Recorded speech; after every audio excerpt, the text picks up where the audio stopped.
নমস্কাৰ এই মুহূৰ্তত আহি পৰিছে ৰাজ্যখনৰ বাবে সন্ধিয়াৰ কেইবাটাও গুৰুত্বপূৰ্ণ খবৰ এনে ধৰণৰ খবৰসমূহ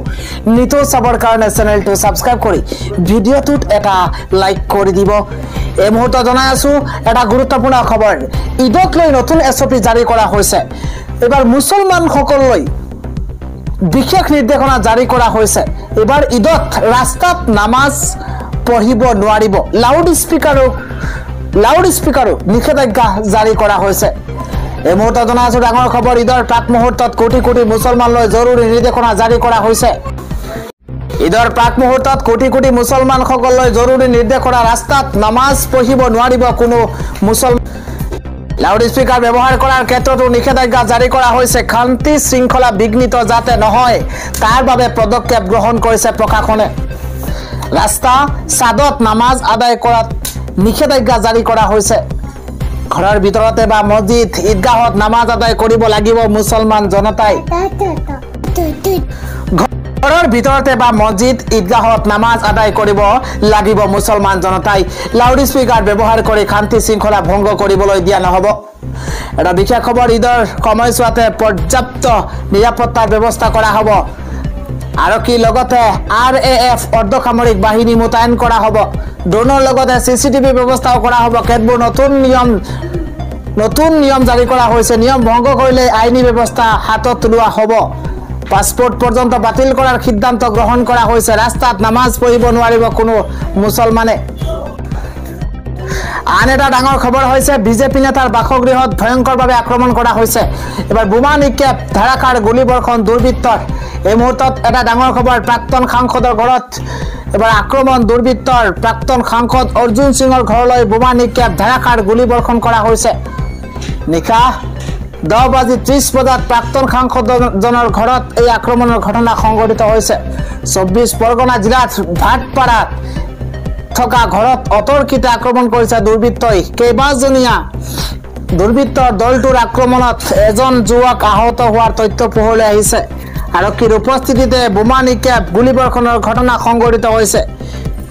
দুৰ্বৃত্তক প্ৰতিহত কৰিবলৈ আৰক্ষীয়ে ব্যৱস্থা লোৱাৰ অভিযোগ বিজেপি নেতাজনৰ পশ্চিমবংগত বিজেপিৰ প্ৰাক্তন সাংসদৰ ঘৰত দুৰ্বৃত্তৰ আক্ৰমণ আন এটা ডাঙৰ খবৰ হৈছে আজি IPLৰ হাই ভোল্টেজ মেচ হায়দৰাবাদ বনাম লক্ষ্ণৌৰ মাজত হাই ভোল্টেজ মেচ আজি আৰম্ভ হৈছে হায়দৰাবাদৰ ৰাজীৱ গান্ধী আন্তঃৰাষ্ট্ৰীয় ষ্টেডিয়ামত সন্ধিয়া 7:30 বজাত আৰম্ভ হৈছে এই মেচখন আন এটা খবৰ হৈছে মন্ত্ৰী অশোক সিংহালৰ সাম্প্ৰদায়িক মন্তব্যৰ বিৰুদ্ধে খৰব হৈ পৰিছে এবাৰ বিধায়ক আমিনুল ইছলামে কয় যে মুছলমানসকলে নিজৰ নীতি নিয়ম অনুসৰি জীৱন নিৰ্বাহ কৰে কোনে পায়জামা কিমান ওপৰত পিন্ধে সেইটো চিন্তা কৰাতকৈ অসমৰ উন্নয়নৰ কথা চিন্তা কৰক মন্ত্ৰী গৰাকীয়ে গোৱালপাৰা জিলাৰ সকলো মুছলমানক অপমান কৰিছে আৰু মন্ত্ৰী অশোক সিংহালৰ সাম্প্ৰদায়িক মন্তব্যৰ পিছতে এবাৰ খৰব হৈ পৰিছে AIUDFৰ বিধায়ক আমিনুল ইছলাম আন এটা খবৰ হৈছে আজি ঈদৰ বজাৰ কৰিবলৈ যায়তৈ একেটা পৰিয়ালৰে কেইবাগৰাকী লোকৰ একেলগে মৃত্যু হৈছে এই মুহূৰ্তত জনাই আছো এটা ডাঙৰ খবৰ পবিত্ৰ ঈদৰ বজাৰ কৰিবলৈ গৈ কৰুণ মৃত্যু খাবতি লৈছে একেটা পৰিয়ালৰে 3গৰাকী ভাতৃয়ে পবিত্ৰ ঈদৰ বজাৰ কৰিবলৈ গৈ কৰুণ মৃত্যু খাবতিছে 3গৰাকী নিজ ভাতৃয়ে ৰমজান মাহতে ট্ৰাকৰ সৈতে হোৱা ভয়ংকৰ সংঘৰ্ষৰ ফলতে এটা পৰিয়ালৰে 3গৰাকী ভাতৃৰ মৃত্যু হৈছে গাড়ীৰ ভিতৰতে ছটফটাই প্ৰাণ হেৰুৱাইছে 3 মুছলমান ভাতৃয়ে ভয়ংকৰ পথ দুৰ্ঘটনাত মৃত্যু হৈছে শাকিল আহমেদ মুস্তাক আহমেদৰ লগতে শৰীফুল ইছলামৰ মৃত যুৱককেইজনৰ ঘৰ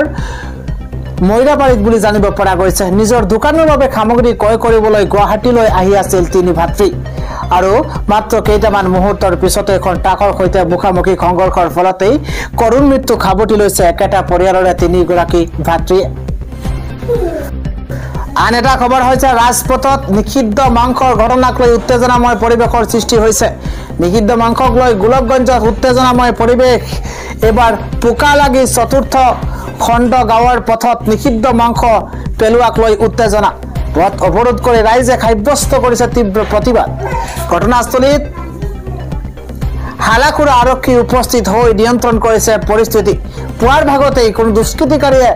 ঘটনা সংঘটিত কৰাৰ অভিযোগ উত্থাপন কৰিছে ৰাইজে। পূৰ্বতে কেইবাবাৰো এনে ঘটনা সংঘটিত হৈছে এই অঞ্চলত। আৰক্ষীৰ বাৰম্বাৰ অৱগত কৰাৰ পাছতো ব্যৱস্থা গ্ৰহণ নকৰাৰ গুৰুতৰ অভিযোগ উত্থাপন হৈছে। আন এটা ভাল খবৰ হৈছে আজি পবিত্ৰ ইছলাম ধৰ্মাৱলম্বী লোকসকলৰ পবিত্ৰ শবে কদৰ। আৰু আজি নিশা ইবাদতৰ বাবে সাজু হৈ পৰিছে কোটি কোটি মুছলমান লোকৰ বাবে আজি ৰহমতৰ ৰাতি, কিয়নো আজি 2 ৰাকাত নামাজ পঢ়ি লাভ কৰিব ৰহমত। কিয়নো আজি পবিত্ৰ শবে কদৰ নামাজ তসবিহ দুৱাৰ জৰিয়তে আল্লাহক ক্ষমা বিচাৰিব ইছলাম ধৰ্মাৱলম্বী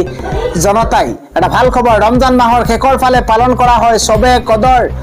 আৰু বা লাইলাতুল কদৰ বুলি কোৱা হয়। কিয়নো আজি নিশা আজি ৰাতি পালন কৰা হ'ব। সাধাৰণতে 27 ৰমজানত পালন কৰা হয় শবে কদৰ।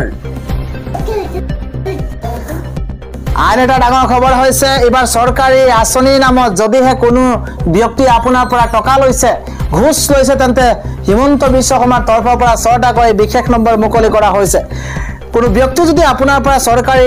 কোনো আঁচনিৰ নামত ঘৰৰ নামত যদি আপোনাৰ পৰা ঘুষ লৈছে বা ঘুষ লৈ আপোনাক আঁচনি দিম বুলি কৈছে, তেন্তে এতিয়াই আপুনি খবৰ দিয়ক। বিশেষ 6টাকৈ নম্বৰ মুকলি কৰা হৈছে। আৰু জনাই আছো বিশেষ খবৰ, চৰকাৰী ঘৰ, ৰেচন কাৰ্ড, অৰুণোদয় আঁচনিৰ নামত আপোনাৰ পৰা কোনোবাই যদি ঘুষ বিচাৰিছে, তেন্তে এতিয়াই খবৰ দিয়ক। কিয়নো চৰকাৰে ইতিমধ্যে একশ্যন আৰম্ভ কৰিছে। আপোনাক কোনোবাই চৰকাৰী আঁচনি দিম বুলি কৈ ঘুষ বিচাৰি হাৰাশাস্তি কৰিছে নেকি? চিন্তা কৰিব নালাগে, কিয়নো চৰকাৰে ইতিমধ্যে বিশেষ ব্যৱস্থা গ্ৰহণ কৰিছে। আপোনাৰ এটা ফোন কলতে জেললৈ যাব লাগিব ঘুষখোৰ ব্যক্তি। সেভ কৰক কেইটামান বিশেষ নম্বৰ আমি জনোৱাৰ চেষ্টা কৰিছো ইতিমধ্যে 6026901243। আন এটা নম্বৰ হৈছে 180034533767। ইতিমধ্যে কেইবাটাও নম্বৰ মুকলি কৰি দিয়া হৈছে। আপুনি এইকেইটা নম্বৰ সেভ কৰি ৰাখক আৰু শীঘ্ৰেই অভিযোগ দাখিল কৰক। শীঘ্ৰেই চৰকাৰে একশ্যন ল'ব। পৰৱৰ্তী ডাঙৰ খবৰ হৈছে আজি ঘোষণা হ'ল গণোৎসৱৰ 2025ৰ ফলাফল। শ্ৰীমন্ত শংকৰদেৱ কলাক্ষেত্ৰত আয়োজিত এক চৰকাৰী অনুষ্ঠানত অসমৰ মুখ্যমন্ত্ৰী ডক্টৰ হিমন্ত বিশ্ব শৰ্মাই গণোৎসৱ 2025ৰ ফলাফল ঘোষণা কৰিছে। ফলাফল ঘোষণাৰ পাছতে অসমৰ ৰাজ্যৰ শিক্ষামন্ত্ৰী ৰণোজ পেগুৱে ৰাজ্যৰ শিক্ষা খণ্ডৰ সাফল্যৰ ওপৰত আলোকপাত কৰিছে। সামাজিক মাধ্যমৰ জৰিয়তে মন্ত্ৰী ৰণোজ পেগুৱে কয় যে ৰাজ্যজুৰি 6 জানুৱাৰীৰ পৰা 7 ফেব্ৰুৱাৰীলৈ 3টা পৰ্যায়ত অনুষ্ঠিত হোৱা গণোৎসৱ 2025ৰ ফলাফলে আমাক শিক্ষা খণ্ডক ইতিবাচক বিকাশৰ প্ৰতিফলন ঘটাইছে। এই মূল্যত পাৰদৰ্শিতা দেখুৱাই সফলতা প্ৰতিশ্ৰুতি ৰক্ষা কৰা প্ৰতিখন বিদ্যালয়ৰ কৰ্তৃপক্ষক অভিনন্দন জনোৱা হৈছে। লগতে জানিবলৈ দিয়ে যে এইবাৰ গণোৎসৱত 44,700খন বিদ্যালয়ৰ 38,98,945 গৰাকী শিক্ষাৰ্থীৰ গুণগত শৈক্ষিক মান পৰীক্ষা কৰা হৈছে। ইফালে আজি শংকৰদেৱ কলাক্ষেত্ৰতে অনুষ্ঠিত হোৱা অনুষ্ঠানত এইবাৰৰ গণোৎসৱত A+ গ্ৰেড পোৱা 11,594খন বিদ্যালয়ক 25,000 টকা, 4,320 গৰাকী শিক্ষাৰ্থীক 1টাকৈ টেবলেট প্ৰদান কৰিছে ৰাজ্য চৰকাৰে।